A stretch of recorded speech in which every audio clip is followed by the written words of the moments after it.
சென்னை பூந்தமல்லியில் உள்ள அரசினர் பெண்கள் மேல்நிலைப் பள்ளி கொசுக்களின் கூடாரமாக மாறியுள்ளதால் மாணவிகள் கடும் இன்னல்களை சந்தித்து வருகின்றனர். இது தொடர்பான முழு விவரங்களுடன் தலைமை செய்தியாளர் களத்தில் இணைந்திருக்கிறார். வணக்கம் ஜெயக்குமார், கள நிலவரங்களை விரிவாக பதிவு பண்ணுங்க.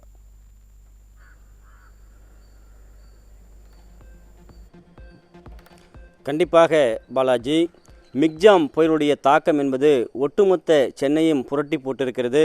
சென்னை மட்டுமல்லாது சென்னை, திருவள்ளூர், காஞ்சிபுரம், செங்கல்பட்டு என்று 4 மாவட்டங்களில் கடுமையான பாதிப்புக்கு உள்ளாகி இருக்கிறார்கள். மக்கள் சொல்ல முடியாத துயரத்திற்கு ஆட்பட்டிருக்கிறார்கள். தங்கள் வீடுகளில் சேர்த்து வைத்திருந்த பொருட்கள், தாங்கள் பயன்படுத்தக்கூடிய வாகனங்கள் அனைத்தையும் இந்த மழைக்கு பறிகொடுத்திருக்கிறார்கள். ஆனால் ஆளக்கூடிய திமுக அரசு இன்னும் இந்த பாதிக்கப்பட்ட மக்களுக்கு எந்த விதமான ஒரு உதவிகளையோ ஒரு துரும்பையும் கிள்ளி போடவில்லை. தமிழகத்தில் இருக்கக்கூடிய பள்ளிக்கல்வித்துறை அமைச்சர், குறிப்பாக பள்ளிக்கல்வித்துறை தற்போது இயங்கி வரக்கூடிய பள்ளிகளில் எந்த விதமான ஒரு முன்னெச்சரிக்கை நடவடிக்கையும் எடுக்கப்படவில்லை. அவசர கோலத்தில் பள்ளிகளை திறந்திருக்கிறார்கள். நாம் தற்போது சென்னை பூந்தமல்லியில் இருக்கக்கூடிய அரசினர் பெண்கள் மேல்நிலைப் பள்ளியில் இருக்கிறோம். நம்முடைய ஒளிப்பதிவாளர் யோசுப் அந்த காட்சிகளை காட்டிக் கொண்டிருக்கிறார். அதாவது அந்த பள்ளியினுடைய வளாகத்தில் இன்னும் 1 அடி அளவிற்கு தண்ணீர் தேங்குகிறது. பள்ளியினுடைய பின்புறம் ஒரு கிணறு போன்ற, ஆறு போன்ற ஒரு பாசி படைந்த மிகப்பெரிய குட்டைகள் இருக்கிறது. முழுமையாக ஏடிஎஸ் என்று சொல்லப்படுகின்ற டெங்கு உற்பத்தியை செய்யக்கூடிய கொசுக்களுடைய பண்ணையாக, கூடாரமாக காட்சியளிக்கிறது. இங்கு இருக்கக்கூடிய அந்த சாக்கடை கழிவுகள், மழைநீர் அனைத்தும் சேர்ந்து தொற்று நோய் பரவக்கூடிய மிக அபாயகரமான ஒரு நிலையில் இந்த பள்ளியானது செயல்பட்டு வருகிறது. 3வது நாளாக இந்த பள்ளி இயங்கி வருகிறது. சுமார் 800க்கும் மேற்பட்ட மாணவிகள் இந்த பள்ளியில் படிப்பதாக கூறப்படுகிறது.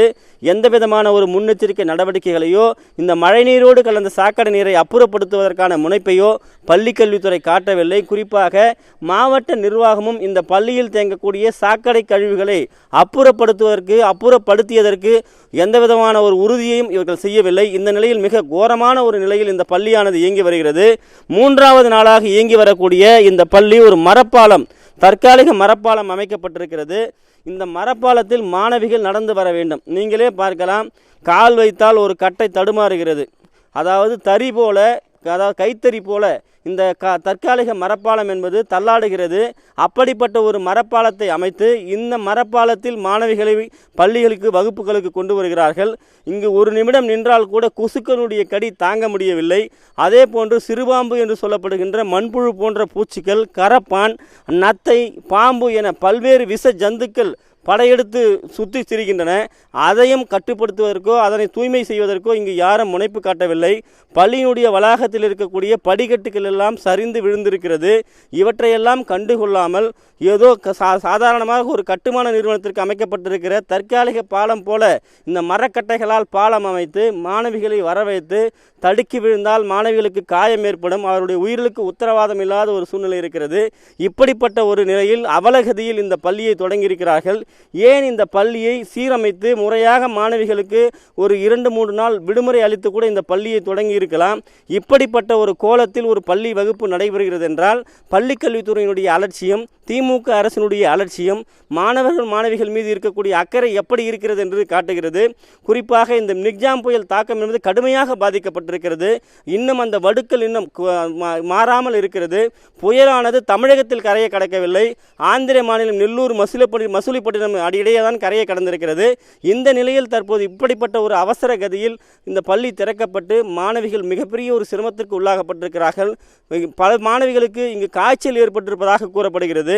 குறிப்பாக காய்ச்சல் ஏற்பட்டது எவ்வளவு பேர் என்பதை கூட புள்ளி விவரங்கள் தெரிவிக்க முன்வருவதில்லை. என்ன காய்ச்சல் என்று கேட்டால் மர்ம காய்ச்சல் என்று சொல்லுகிறார்கள். மர்ம காய்ச்சல் என்றால் என்ன என்றே புரியாத ஒரு நிலையில் பெற்றோர்கள் இருக்கிறார்கள். எனவே உடனடியாக தேங்கி நிற்கக்கூடிய மழை நீரையும் சாக்கடை நீரையும் இந்த கழிவுகளையும் அகற்ற வேண்டும். பாதுகாப்பாக மாணவிகள் பள்ளிக்கு வருவதை பள்ளிக்கல்வித்துறையும் இதேபோன்று பள்ளி நிர்வாகமும் அங்கு இருக்கக்கூடிய மாவட்ட பள்ளி கல்வித்துறையை சேர்ந்த அதிகாரிகளும் உறுதிப்படுத்த வேண்டும். இப்படிப்பட்ட துர்நாற்றத்தோடு ஒரு அச்சத்தோடு மாணவிகள் வகுப்புக்கு வந்தால் பள்ளிகளில் இருக்கக்கூடிய பாடங்களில் அவர்கள் எப்படி கவனம் செலுத்த முடியும்? இவற்றையெல்லாம் கல்வித்துறை அதிகாரிகள், பள்ளிக்கல்வித்துறை ஏன் சீரமைப்ப வேண்டும் என்கிற ஒரு எண்ணத்தில் கவனத்தில் கொள்ளாமல் இப்படி செயல்படுகிறார்கள், அலட்சியமாக இருக்கிறார்கள் என்கிற கேள்வி எழுந்திருக்கிறது.